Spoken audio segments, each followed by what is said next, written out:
Dicevo, apriamo con una dichiarazione di Ayrton Senna. È stata resa questa dichiarazione poche settimane fa, proprio in apertura di questa stagione. Ascoltiamola.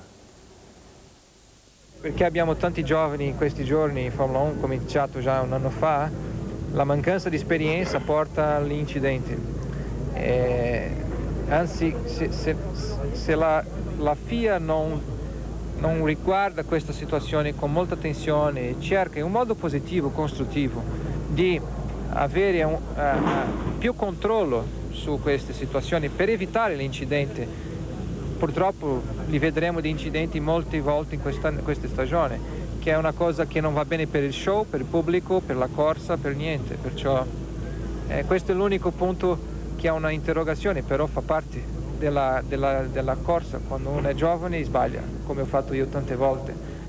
Ecco, avete sentito, ci saranno molti incidenti. Si riferiva, è doveroso dirlo, alla presenza di molti giovani inesperti in questa stagione e allargava poi il discorso a tutto il circo della Formula 1. Sentite, avete sentito, ha detto anch'io da giovane sbagliavo molto. La sorte ha voluto purtroppo che con un giovane, qual era Ratzenberger, sia scomparso anche il numero uno, il più esperto, certamente quello che più strumenti di tutti aveva per evitare che questo accadesse. Vediamo i nostri ospiti di questa sera e andiamo avanti poi con la nostra trasmissione. Andrea De Adamic, che tutti conoscete, ex pilota, telecronista per la Formula 1 proprio per noi, insieme con Guido Schittone, anch'egli telecronista della redazione motori e anch'egli pilota, anche molto se dilettante. Molto dilettante, naturalmente. Giovanni Galeone, che conoscete tutti come allenatore di calcio, ma che era, purtroppo, amico personale di Ayrton Senna, sì, proprio perché Senna passava diversi giorni a Pescara quando poteva. Ne parleremo perché nel corso di questa nostra trasmissione ci sarà anche un filo rosso rappresentato dal Senna uomo, che vogliamo un po' tenere vivo con noi questa sera, che appunto attraverserà con brevi spezzoni tutto il nostro programma, e quindi con Giovanni Galeone cercheremo anche di cogliere questi risvolti di quest'uomo e di questo campione. Aldo Serena, calciatore, appassionato di automobilismo, è con noi, ragionerà insieme a noi questa sera. Michele Alboreto, pilota, che tutti conoscete, era ad Imola, è stato anche al centro di un episodio, di un incidente, anche lui, naturalmente anche da lui aspettiamo il contributo. Nestore Morosini, giornalista specializzato del Corriere della Sera. Emanuele Pirro, pilota, e anche egli pilota di Formula 1, anche se non in questo momento. Abbiamo ancora due collegamenti. Da Roma il professor Antonio Del Monte, buonasera, buonasera professore, è il direttore dell'Istituto di Scienza dello Sport e avrà da raccontarci anche dei tanti problemi che riguardano anche altri sport, oltre che la Formula 1. E domani, vero professore, è in programma un incontro? Sì, era già programmata da diversi mesi una seduta della Commissione Interfederale per la Sicurezza negli Sport Motoristici, dove si radunano tecnici delle federazioni motoristiche, assieme anche con i medici delle stesse, per vedere di studiare i problemi di sicurezza e soprattutto per fare delle proposte migliorative. È chiaro che domani, che doveva trattare di altri argomenti, tratterà in principal luogo, è chiaro, della Formula 1, problema che ci colpisce tanto da vicino. Bene, aspettiamo naturalmente le sue osservazioni, come aspettiamo le osservazioni del professor Sabino Acquaviva, sociologo ma grande appassionato proprio di Formula 1, vero professore? Sì, molto. Abbiamo anche letto un suo articolo sulla prima pagina del Mattino di quest'oggi, dedicata proprio al problema della Formula 1 dopo i fatti di Imola. Dallo Studio 5 c'è Monica Vanali. Monica. Sì, buonasera a tutti. L'ex campione brasiliano di Formula 1 Nelson Piquet, partecipando ieri sera a una tavola rotonda organizzata da una TV di San Paolo, ha attaccato duramente la Williams, affermando che la scuderia inglese non rivelerà mai che l'incidente mortale ad Ayrton Senna è stato provocato da una rottura meccanica. Ha detto che nemmeno la perizia tecnica ordinata dalla giustizia italiana riuscirà ad appurare nulla, perché la macchina è troppo distrutta. Nessuno lo ammetterà mai, ha dichiarato Nelson Piquet, tantomeno la Williams, ma quasi certamente l'incidente è stato causato da una rottura meccanica, probabilmente a una sospensione posteriore. Ha inoltre aggiunto: non può essere stato un errore umano, perché quella curva è come un rettilineo e si fa girando il volante di pochi centimetri. E per i nostri telespettatori ricordo il numero di telefono per chi da casa volesse fare delle domande ai nostri ospiti: 0369 per chi chiama da fuori Milano, 56122. A tra poco. Bene, quindi potete intervenire con domande e, se specificamente rivolte ai nostri ospiti o su temi generali, cercheremo di rispondere a quanti sarà possibile. Adesso andiamo un momento ad Ayrton Senna, alle 1000 facce di Ayrton Senna, al perché, dicevamo, sia diventato un fenomeno così grande da suscitare un'ondata di commozione così forte. Credo che non si sia mai registrata tanta emozione attorno. L'automobilismo di tragedie ne ha avute molte, purtroppo, molte ne ha vissute. Questa volta sembra che si sia davvero in presenza di qualcosa di straordinario. Perché? Ecco, Guido Schittone, che è qui, e Giovanni Bruno hanno curato questo servizio che cerca in qualche modo di spiegarcelo. Vediamo.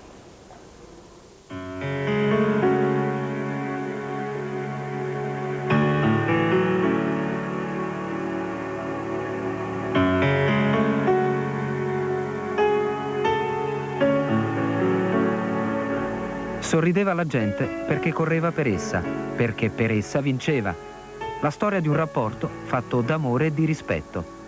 Ayrton Senna è stato un campione dei 1000 volti, l'uno coerente con l'altro, perfezionista, pignolo, rigoroso con se stesso per esserlo con gli altri. Così il Senna uomo, l'Ayrton privato, ben raramente ha saputo trovare la propria serenità.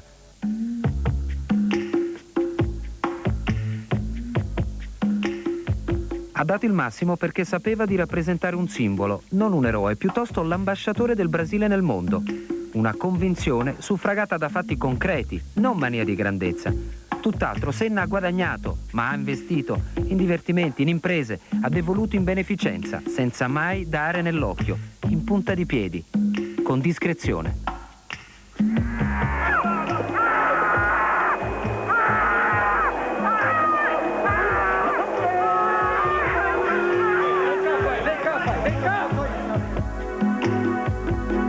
Per sintetizzare il significato dell'impresa, sempre unica, particolare. Così tutte le affermazioni conquistate da Ayrton in Formula 1 non hanno mai fatto parte della normalità. Le vittorie, quelle semplici, quelle previste, le ha lasciate ai rivali. Con lui ha sempre vinto l'uomo, mai la macchina. Ed è per questo che nella storia della Formula 1 è difficile trovare qualcuno più grande di lui. Semplicemente il migliore, così lo ha definito Ron Dennis, con il quale, è bene ricordarlo, il rapporto non fu mai ottimale. Divisi per cultura, origini, hanno formato però una coppia imbattibile. È stato il fuoriclasse per eccellenza, perché in un mondo dominato da manager, Ayrton comprese fin dal debutto che doveva gestirsi da solo. Nessun intermediario, solo qualche amico fidato. L'ultima decisione comunque spettava a lui. Così è nato un impero economico, sono cresciute 1000 attività. Più di 20 milioni di dollari la cifra del suo ingaggio nel 1993, più tutto quello che seguiva, gli sponsor personali, le attività imprenditoriali e via dicendo. Di fatto Ayrton Senna è stata un'industria che ha mantenuto amici, parenti, ha dato lavoro a tante persone e che mai si è dimenticata dei poveri, degli ammalati. Senna è stato fino in fondo un brasiliano, ha visto la miseria sorgere di fianco ai quartieri ricchi di San Paolo, le speranze tradite di un popolo. In punta di piedi, senza mai farsi notare, ha dato, distribuito. Un gran signore mosso dalla tipica religiosità brasiliana. Anche per questo Ayrton, in breve, è diventato il campione di tutti, l'emblema di una nazione. Se n'è andata a 15 giorni di distanza dal Gran Premio, che più di ogni altro ne aveva esaltato le qualità. Ma a Monte Carlo, giovedì 12 maggio, quando inizieranno le prime prove, forse ci sarà anche lui. E saluterà i colleghi, perché i miti non muoiono mai.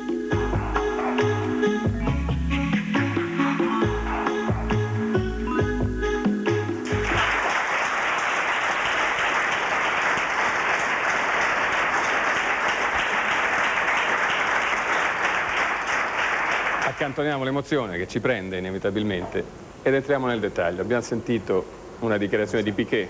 È difficile accantonare l'emozione dopo queste immagini. Sì, anche perché secondo me Senna non era solo campione ma era anche un personaggio. Alle volte hai dei campioni che non sono personaggi, invece lui era completo da un punto di vista umano, da un punto di vista sportivo. Ecco, questo è l'aspetto del mito Senna. Andrea, noi con te, che abitualmente come con Guido curi proprio anche questo aspetto, l'analisi tecnica delle corse attraverso la moviola, vogliamo adesso cercare di capire, 48 ore dopo quello che è successo, quello che si può capire, perché non possiamo illuderci, naturalmente. Capire, direi che le parole di Piquet in un certo senso, anche se sono per me troppo d'accusa di una persona che ha abbandonato la Formula 1, è stato coinvolto a sua volta in incidenti anche nel campionato kart, ecco, un po' cattive le parole. Vediamo allora l'analisi che tu hai potuto sviluppare con il contributo della nostra redazione. Vediamo adesso gli incidenti?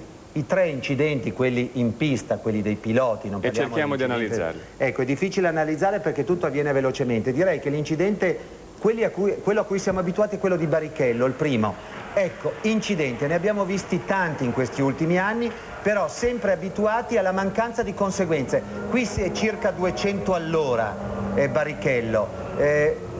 Ha un effetto pendolo, sbaglia la curva, c'è un errore evidente del pilota in questa chicane da quarta, oltre 200 all'ora, ma ora dell'impatto la velocità è scesa leggermente.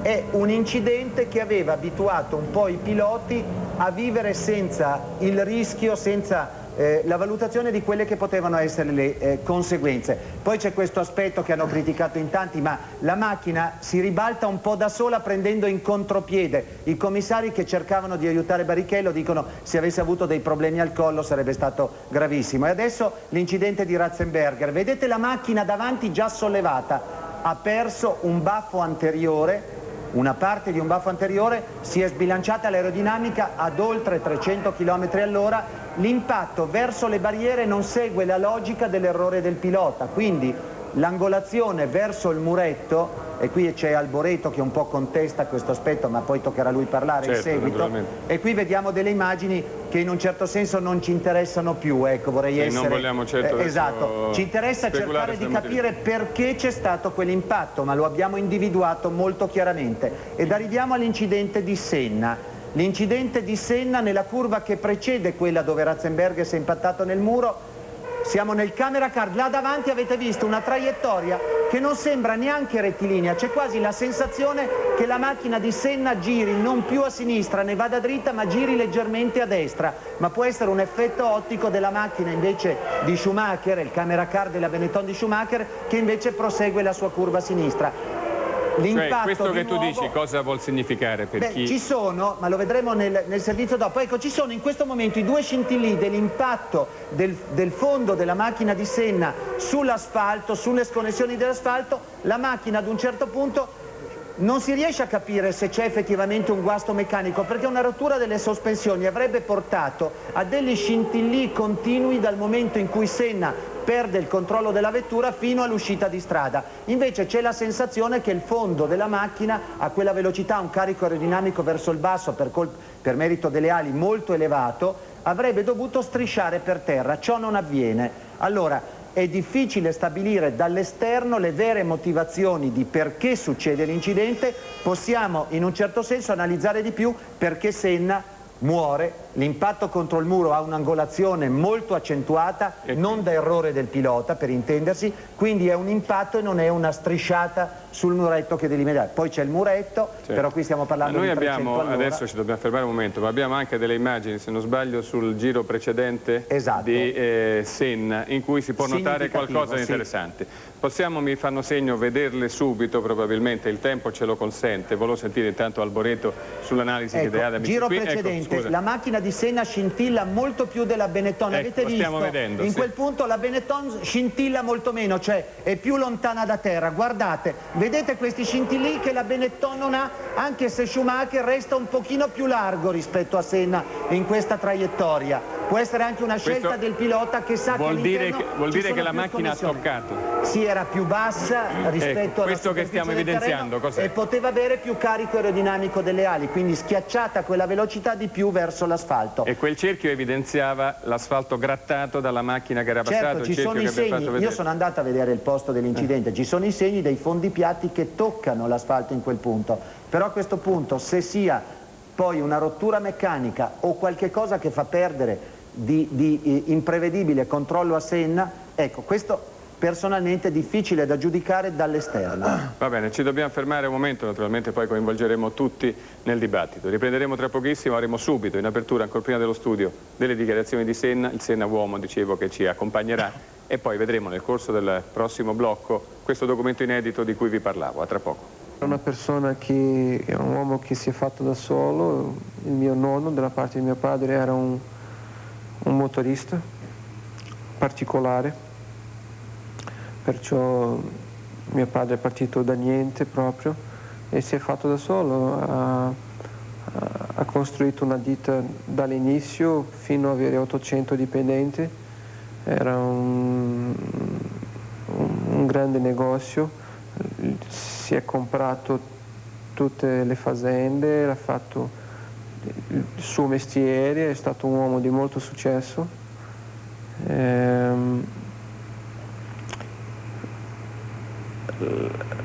mia madre è una persona abbastanza latina, abbastanza italiana in questo senso, che la famiglia di mia madre viene d'Italia.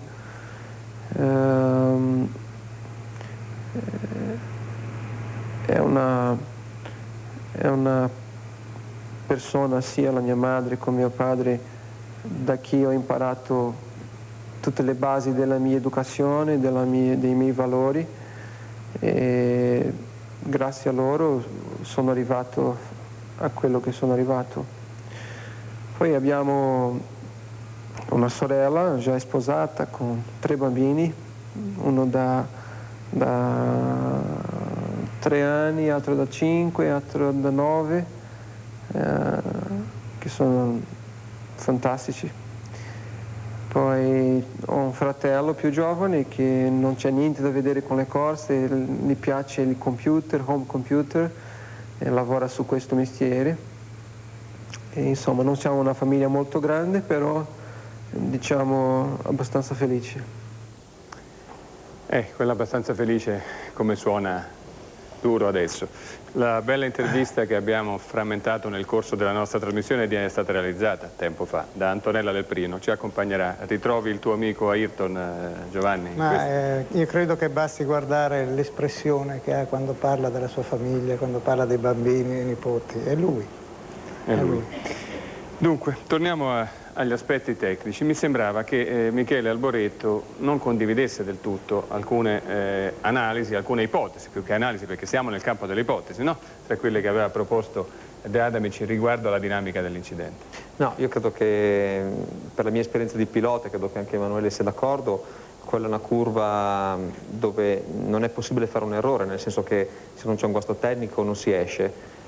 Quindi sei d'accordo con Piquet da questo punto di vista? Sì, direi che forse con toni forse un po' meno polemici, perché le polemiche non servono, però sicuramente c'è stato un guasto meccanico, che sia stato un alettone, una gomma, una sospensione, qualcosa, ma di sicuro non è un errore, perché lì non si può sbagliare, quello è un rettilineo fino a quando non succede un guasto meccanico sulla vettura. Pirro.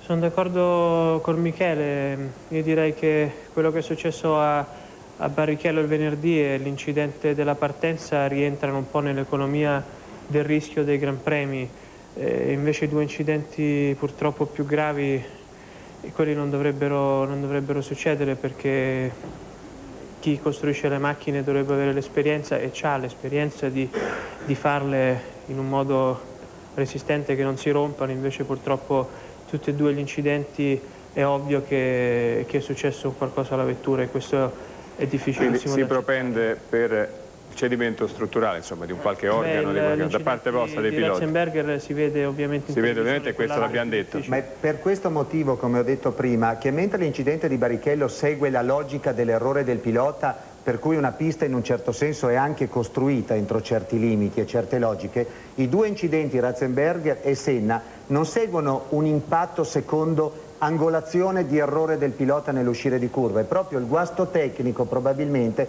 sicuramente in quello di Ratzenberger, punto di domanda, non c'è una prova evidente e visibile per quello di Senna dal punto di vista tecnico, seguono un impatto verso le protezioni esterne che è anomalo. È come dire, in Autostrada del Sole il New Jersey non dovrebbe avere aperture per 500 km, perché se uno è così scalognato da andare a fare un incidente nel punto di apertura prende non il New Jersey ma l'inizio del New Jersey, però non è un incidente normale in questo caso, ecco, quindi sicuramente c'è alle spalle un guasto tecnico che crea un angolo di impatto anomalo, io lo definisco in questo modo. Guido Schittone, vogliamo proporre questo documento di cui ho anticipato qualcosa? Lasciate la parola. Sì, è un documento che si riferisce all'aprile del 1991, test di Imola in previsione del Gran Premio.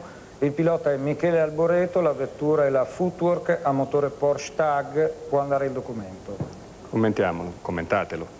Ecco, siamo alla curva del Tamburello, Michele Alboreto ha perso il flap anteriore destro e vediamo quello che è successo a Michele, che è stato salvato semplicemente da una cosa che adesso rivedremo. Ecco, naturalmente Michele dicevamo prima, queste immagini non si sono mai viste. Non si sono Erano mai delle viste. prove. Ecco, guardate, ha perso il flap anteriore. È lo stesso punto è lo stesso dell'incidente di domenica. va a finire contro il muro. Michele Alboreto viene salvato praticamente dalla gomma anteriore destra che, facendo spessore con la sospensione, gli impedisce di sbattere con il casco contro il muretto, ma poteva capitare a Michele Alboreto la stessa cosa che è capitata da Ayrton Senna. Io non so se Michele Alboreto, che è qui con noi, si senta di dire qualcosa su queste immagini che, come dicevo, sono in nostro possesso, non si erano mai viste prima e servono forse anche in rapporto a quello che è successo domenica. Siamo nello stesso punto della pista. Purtroppo un guasto tecnico che va sempre messo nel bilancio del nostro mestiere, nel punto più brutto della pista, lì veramente questione di fortuna. Io sono stato fortunato perché il mio angolo di impatto è stato favorevole, ho avuto la gomma che ha creato quel minimo di spessore fra il muro e il mio casco, si è rotto comunque il casco perché ho picchiato comunque nella scocca e ho strisciato contro il muro, però sono stati quei 20 centimetri di differenza tra il mio incidente e quello di Ayrton a farmi scendere dalla macchina con qualche maccatura. Ma questo cosa vuol dire? Cerchiamo di... Vuol dire che in una curva da 300 all'ora il muro deve essere molto più lontano, oppure ci vogliono delle protezioni davanti al muro che impediscano impatti contro il cemento armato, che fa molto male, devo dire la verità, perché ci ho messo un po' a riprendere. Immagino bene. Morosini, tu sei stato anche abbastanza duro nei tuoi articoli in questi giorni. Già domenica mattina, dopo l'incidente di Ratzenberger, tu scrivevi delle considerazioni molto pesanti. Parlavi di una festa che comunque non ci sarebbe stata e non immaginavi, come tutti noi, non immaginavamo ancora quello che sarebbe successo, e titolavi una pista inadeguata per il circo della Formula 1. Dico bene? Sì, l'ha appena detto Michele, il muro deve essere più lontano. Però se tu metti una chicane al tamburello, Imola ha finito di esistere. Cioè ha finito di esistere perché dice non ha più senso, diventa un circuito? Sì. Ma come si può conciliare allora, scusami? Non correndo Imola.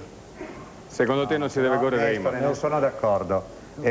Secondo me Imola segue le logiche di una pista. È logico che quando noi giudichiamo un fatto, i fatti che sono avvenuti in questo weekend, è facile condannare tutto e tutti, però la realtà è che dovremmo andare a rivedere le nostre dichiarazioni prima del Gran Premio di Imola e le dichiarazioni dopo il Gran Premio. Andrea, scusami, io non pensavo soltanto a questo weekend, pensavo alla botta che ha dato Michele, pensavo alla botta che ha dato Berger, pensavo alla botta che ha dato Piquet. Piquet ci ha lasciato un fossile su quel muro. Adesso andiamo a vedere. Potevano essere tutti morti, grazie a Dio Michele è qui con noi. Poi voglio sentire naturalmente il professor Dalmonte e il professor Acquaviva, ma visto che stiamo parlando della pista e visto che c'è una dichiarazione molto dura di questa sera del ministro Fabbri, il ministro della difesa Fabio Fabbri, dice: spero che i magistrati bolognesi sanzionino il delitto di Imola.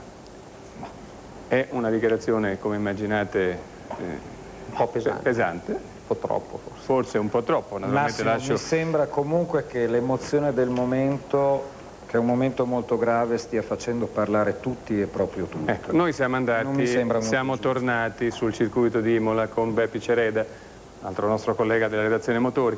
Siamo andati a vedere un po' proprio queste curve di cui tanto si parla, le curve della morte, quelle, come ricordava poco fa Morosini, hanno visto in gravissime difficoltà piloti di grandissimo livello. Vediamo il servizio.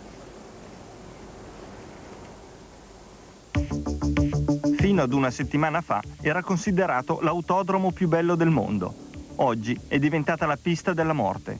Il drammatico weekend del Gran Premio di San Marino ha trasformato il circuito Enzo e Dino Ferrari nel maggiore imputato della morte di Roland Ratzenberger e di Ayrton Senna. Vorremmo entrare in pista per osservare da vicino le curve incriminate, per cercare di scoprire qualche particolare significativo, ma la Procura della Repubblica di Bologna ha messo sotto sequestro l'autodromo. Tutti gli accessi alla pista sono accuratamente chiusi, tutti i cancelli con catene, lucchetti, e frattanto sul luogo dell'incidente di Senna sono già iniziate le indagini di magistratura e carabinieri. Centinaia di persone, fin dalle prime ore del mattino, sono venute in pellegrinaggio per qualche minuto di raccoglimento. Gli omaggi floreali hanno quasi coperti i segni delle gomme sul muretto. Da dietro la rete è difficile individuare sull'asfalto il punto esatto in cui la Williams di Senna ha cambiato direzione in corrispondenza di un avvallamento. Vista dall'esterno, la cosa che colpisce di più è la totale assenza di segni di frenata sull'asfalto, come se Senna non avesse avuto il tempo di tentare la benché minima correzione. Un centinaio di metri più avanti, nel punto in cui l'auto di Ayrton ha terminato la sua folle corsa, non c'è più nessuna traccia. Sul luogo dell'incidente di Ratzenberger non c'è la stessa folla che si è recata sul punto in cui è morto Ayrton Senna, ma anche qui alcuni tifosi hanno provveduto a portare dei mazzi di fiori. È la curva dedicata a Gilles Villeneuve, che proprio qui ebbe un pauroso incidente. Siamo a poche centinaia di metri dal luogo fatale ad Ayrton Senna. Qui la situazione è diversa perché qualche traccia la troviamo ancora. Il muretto, nel punto in cui ha sbattuto, è stato verniciato dagli organizzatori nella notte tra sabato e domenica, ma sull'erba sono ben visibili i segni delle ruote della sua Simtek, che prima di terminare la corsa senza controllo si era messa di traverso. Questa è invece la tribuna sul rettilineo di partenza, teatro dell'incidente tra la Lotus di Pedro Lamy e la Benetton di JJ Leto, proprio al via del Gran Premio. Sembra quasi impossibile che i rottami delle due monoposto siano finiti tra la folla, in questo che sembra uno dei punti più sicuri dell'autodromo. Eppure, anche qui si è sfiorata la tragedia. Va detto, prima ho dato conto della dichiarazione del Ministro della Difesa, va detto che l'avvocato Federico Bendinelli, amministratore delegato della società che gestisce l'autodromo di Imola, ha ricevuto oggi un avviso di garanzia proprio nell'ambito dell'inchiesta avviata sugli incidenti, sulla morte di Ratzenberger e di Senna. Avviso di garanzia nel quale si formula l'ipotesi di omicidio colposo. Naturalmente una logica conseguenza dell'avvio delle indagini e come sempre tutto è da dimostrare. Veniamo però ai motivi. Professor Dal Monte, quello che abbiamo visto finora, dal suo punto di vista di scienziato dello sport, di biomeccanico, di medico, che cosa le suggerisce? Mi suggerisce un aspetto, che questi veicoli sono estremamente perfezionati, ma proprio per questa perfezione sono estremamente critici. Hanno un carico elevatissimo in negativo, cioè che le schiaccia al suolo, e hanno nello stesso tempo una velocità estremamente elevata. Quando si passano i 300 km/h o si hanno spazi molto grandi per poter smaltire questa energia, o se no è inutile incrementare la resistenza degli abitacoli. In tutti e tre i casi non c'è stato né un accorciamento né un vero e proprio sfondamento di questi abitacoli dal punto di vista laterale. È la testa, sono le strutture nervose, sono le strutture del collo, sono le strutture del midollo che non riescono ad essere protette. Quindi la situazione è questa. Non so se avete notato, in nessuno dei casi la sabbia che avrebbe dovuto decelerare le macchine è servita a nulla. Le macchine ci sono scivolate sopra o addirittura volate. Ma c'era erba però, no, se non quelle sbaglio, sabbie. no? Dove? Sabbia? No, non c'è. Prima di arrivare al muro? A Imola c'è erba e questo è un altro motivo, è un motivo di polemica, perché l'erba certamente non frena alla stessa maniera della sabbia. Sì, ma c'è da dire che con la sabbia si comincia poi a ribaltarsi, per cui è più pericoloso. Forse è meglio avere un angolo di impatto differente su una struttura solida che non avere la sabbia che comincia a farti ribaltare, quindi si creano poi altri problemi. Sì, è stata una scelta secondo me. Ecco, possiamo vedere delle immagini che riguardano proprio, poi torno al professor Dal Monte, sì, le curve Villeneuve e Tamburello, no? Questo è proprio 1980, l'incidente di Villeneuve alla curva che poi ha preso il suo nome. Villeneuve è rimasto un po' rintronato, lo vedete, però di fatto non ha avuto conseguenze. È in un certo senso un incidente similare a quello di Ratzenberger.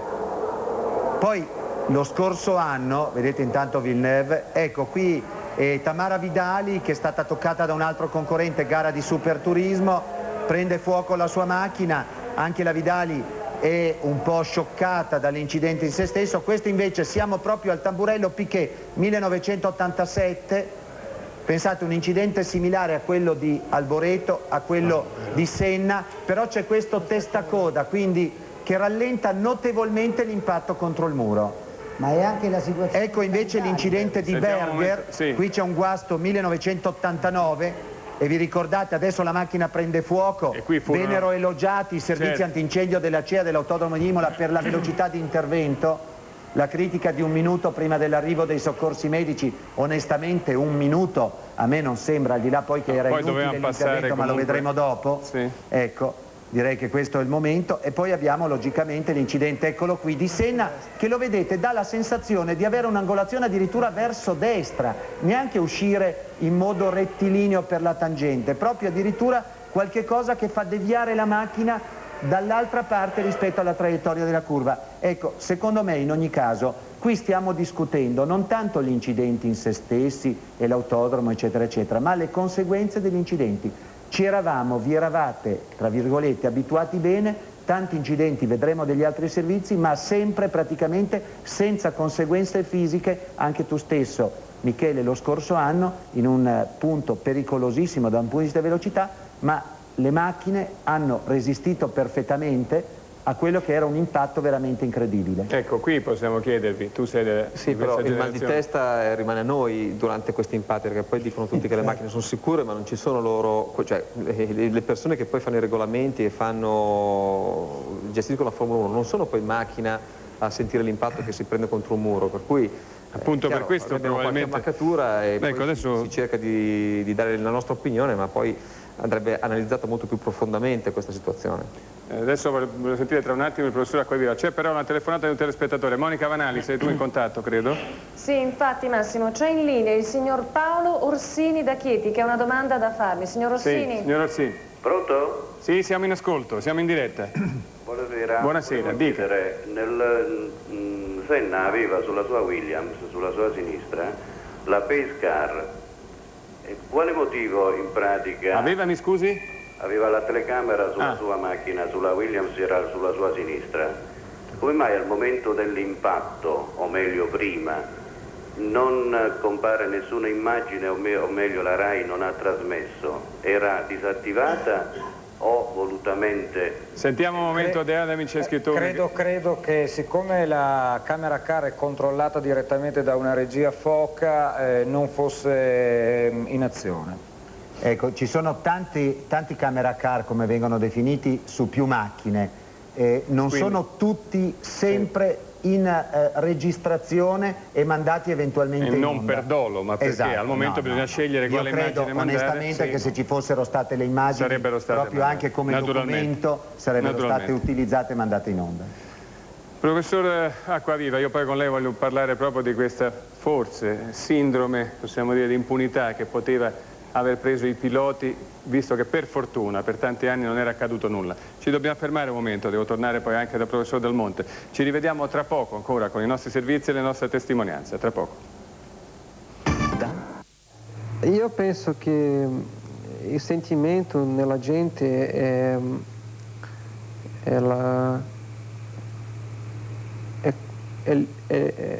il combustibile della vita. L'amore per un amico, per una donna, per una persona di famiglia è la benzina che tutti cerchiamo di avere come motivazione di vita. Perciò le lacrime sono un privilegio oggi per tanta gente, perché sono tanti quelli che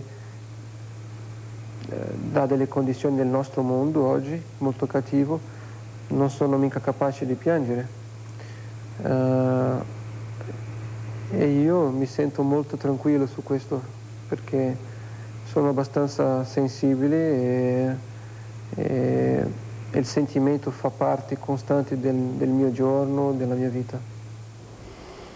Giovanni Galeone, ci dicevi che seguendo la partenza del Gran Premio, tu che come dicevamo hai avuto modo di stare spesso insieme con Ayrton, così da amico, hai notato una grande tensione in lui alla partenza? Sì, ma probabilmente lui era un ragazzo molto sensibile, probabilmente quanto successo nei giorni antecedenti l'aveva colpito. Ma da cosa avevi colto guardando la televisione? È chiaro che dopo quando succedono le cose è troppo facile, però io per esempio che l'avevo visto a Francorchamps perché andavo col suo tesserino dentro anche fin nei box e anche in pista, no?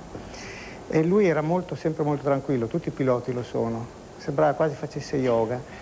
Se voi guardate le immagini, prima della partenza continua a muovere questo affare che hanno sotto il casco, a muoversi, e lo vedevo soprattutto teso in viso, teso, ma non per un presentimento, probabilmente perché Non era certo un weekend tranquillo. Non era un weekend tranquillo, erano cominciati a venire quei danni che molti prevedevano. A proposito qualcosa può dirle a Michele Alboreto, perché in mattinata verso le 11 a Ayrton, Michele Alboreto, Gerhard Berger e Michael Schumacher, se non erro, avevano fatto un mini summit per mettersi d'accordo su determinate azioni che i piloti dovevano fare circa la sicurezza. Puoi confermare, Michele? Sì, eravamo ovviamente tutti quanti molto toccati dall'incidente di sabato di Ratzenberger e anche da quello di Barrichello, ed era soprattutto Ayrton sarà fatto promotore di una iniziativa per cominciare a essere costruttivi con la federazione e cercare di avere un peso come piloti, visto che... E l'hai trovato molto... No, era molto determinato, anzi eravamo d'accordo di sentirci durante questa settimana per coordinare un po' fra tutti i piloti l'azione da portare in federazione, un'azione costruttiva, non polemica, senza azioni diciamo come sciopero clamorose, ma però... con fermezza, cercando di far capire che forse era il momento di ridurre la velocità delle vetture e adeguare i circuiti. Ma scusa, ma da profano dell'automobilismo, io volevo fare una domanda agli illustri tecnici, ma è razionale, è possibile che ci siano 15 metri di fuga, di punto di fuga, in una curva che pur sempre, curva come diceva Alboreto prima, lievissima, ma in un circuito del 1994?